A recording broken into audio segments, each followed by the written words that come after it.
Assalamualaikum warahmatullahi wabarakatuh. Selamat petang. Kejap buat adjustment sikit. Pasal lampu Okey, alhamdulillah. Petang yang berbahagia ini saya ingin berkongsi satu perkara yang selama ini menjadi igawan postgraduate.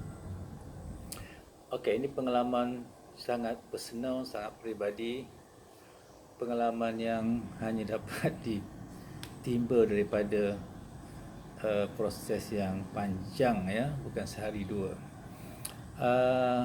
Adalah satu yang common bila pelajar diminta baca 100 artikel, 200 artikel, 300 artikel. Matlamat pertama dia mudah saja, iaitu untuk memahami apa yang nak dibuat dalam bidang kajian.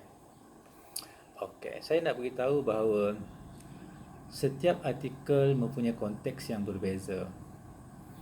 Kadang-kadang menggunakan teori yang berbeza, menggunakan analisis yang berbeza. Okey, ada kalanya dia keluar dalam genre-genre yang genre-nya juga berbeza, tetapi maybe dalam tajuk yang lebih kurang sama. Jadi kalau kita mulakan kita punya perjalanan sebagai postgraduate dengan pembacaan artikel yang banyak, maka ia akan menjadi suatu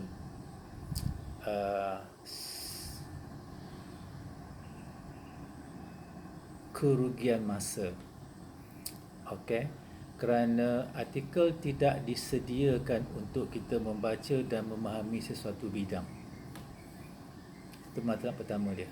Kerana artikel disediakan untuk kita memahami apakah yang telah berlaku dalam suatu bidang secara khusus dalam konteksnya. Jadi artikel kalau diminta baca 100, 200, 300 itulah penyalahgunaan artikel dan satu nasihat yang sangat silap. Okey.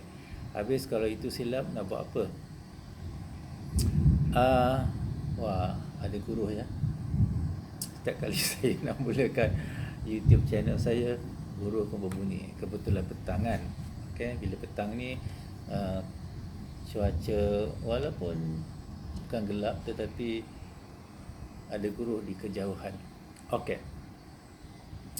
Saya baru menghabiskan penulisan 3 artikel untuk 2 minggu ini. Satu artikel FRJS saya, satu artikel yang saya submit tapi di reject. Okey. Dan artikel yang ketiga saya sedang buat tadi. Okey, untuk bersama dengan 2 orang guru Okey, dah siap dah separuh.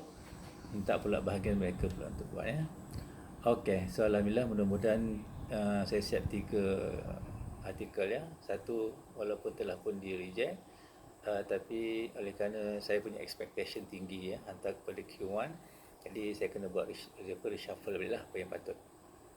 Okey, apa yang paling baik apabila kita ingin mendalami sesuatu tajuk adalah bermula dengan artikel yang terkini. 1 atau 2 atau 3 telah memadai daripada ratusan artikel semasa. Pilih artikel dalam genre yang sama. Okey, mempunyai beberapa keyword yang hampir sama, yang paling banyak dengan tajuk kita. Okey, dan pastikan dia adalah high impact journal. Jurnal berimpak tinggi dalam bidang kita. Kalau kita bidang science education, pastikan jurnal itu jurnal science education. Jangan pergi genre yang lain. Okey, kita mulakan dengan genre kita dahulu sebab dia ada implikasi bila kita menghantar artikel kemudian. Okey, untuk kita biasakan diri dengan genre kita sendiri. Bermula dengan 3 artikel. Kita mula membaca. Okey, saya bermula dengan beberapa artikel juga. Maka semalam saya mulakan dengan lebih kurang 15 artikel. Okey, dan saya dapati sebahagian besar artikel tu saya tak baca pun. Separuh je saya baca kerana saya melakukan snowball kepada artikel-artikel utama yang saya pilih untuk saya baca, dan akhirnya saya mendapat rujukan-rujukan yang lebih dekat dengan tajuk yang saya nak buat. Hingga sebahagian daripada 7 atau 8 artikel lain tu saya tak sempat pun nak sentuh. Okey. Kenapa itu berlaku? Kerana kita adalah membuat rujukan mengembangkan apa yang kita cuba faham daripada satu konteks kepada konteks-konteks yang lain, tetapi dalam keyword yang sama. Contohnya, saya nak buat kajian pasal online learning. Maka saya membaca beberapa artikel semasa, saya dapati isu yang mereka cuba sentuh adalah isu distant pedagogy, ataupun pedagogical distance, di mana online tak sama macam face to face.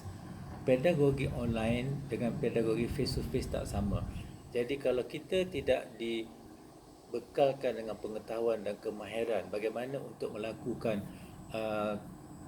online learning, dalam konteks menyampaikan mesej ataupun PNP kita, dalam konteks pedagogi online yang kita faham adalah pedagogi di dalam kelas. Jadi pedagogi dalam kelas face to face tak sama pedagogi online yang dikata sebagai pedagogical distance. Jadi saya dapati isu itu menarik. Maka saya pun mula sorotilah aspek-aspek pedagogi lain yang juga terkait dengan konteks online learning. Maka saya pun dapati elemen interaction di antara guru dengan murid, guru dengan bahan, dan murid dengan bahan, dan murid dengan murid. Ada 4 elemen interaksi itu juga menjadi elemen utama dalam satu kajian yang melibatkan online learning. Jadi pedagoginya berbeza, interaksinya berbeza. Dalam kelas kita semua ada kat depan kita boleh berinteraksi secara direct, murid dengan murid bertanya. Ini murid dengan murid tak boleh bertanya kerana mereka berada dalam distance yang berbeza, mereka isolated. Jadi itu memerlukan satu interaksi, engagement yang berbeza. Maka saya mula membaca bagaimana pula kalau kajian berbentuk begini untuk saya dapatkan data. Maka bila saya membaca, saya dapati kajian-kajian lepas dalam konteks-konteks yang begini mereka menggunakan kajian fenomena. Kerana apa? Kerana online learning adalah pengalaman, terutamanya apabila pelajar itu belum lagi terbiasa dengan online learning. Tapi bila dia melalui online learning, dia ada satu learning experience yang berbeza. Guru juga pun sama. Bila dia mengajar online di depan PC ke di depan laptop dan di depan handphone macam ni, dia merasa satu pengalaman yang berbeza. Maka kita nak belajar pengalaman itu supaya kita boleh memperbaiki pedagogical distance tadi, mengurangkan pedagogical distance, dan juga untuk mencapai sebanyak mungkin engagement berdasarkan kepada 4 interaction tadi. Jadi saya pun mula membaca bahawa phenomenological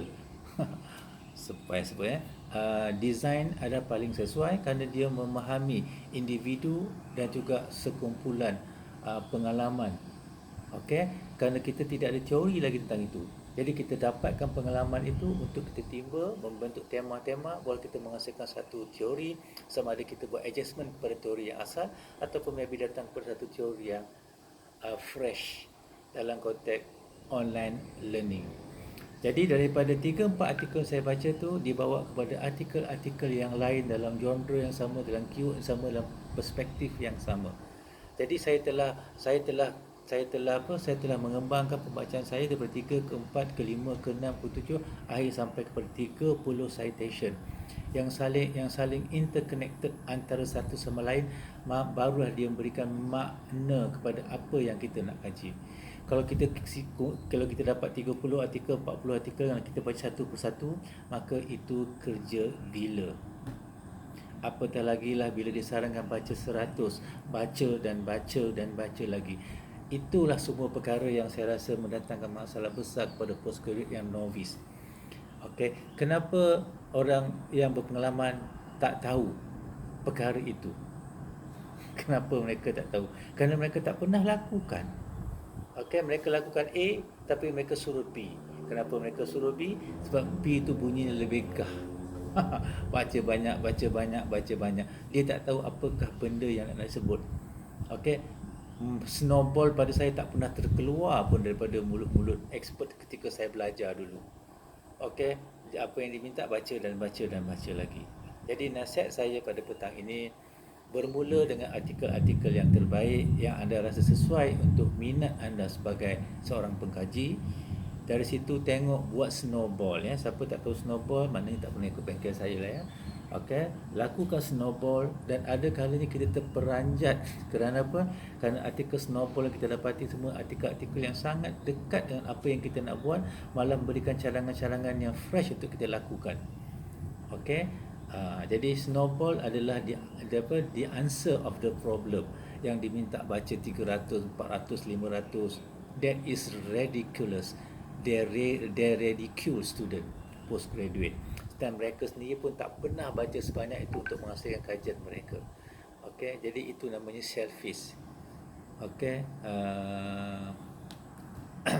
dan nama-nama yang lain lah. Okey, mencadangkan sesuatu yang mereka sendiri tak lakukan. Okey, jadi dengan itu saya buat kesimpulan kat sini. Apabila kita dapat satu tajuk, minat, pengalaman kita, daripada pembacaan kita, daripada discussion kita, daripada subuh-subuh apa yang kita dapatilah pembacaan kita, maka kita lakukanlah snowball. Snowball itulah sesuatu yang akan memberikan kita pembacaan yang segera dapat mengumpulkan bahan-bahan yang interconnected.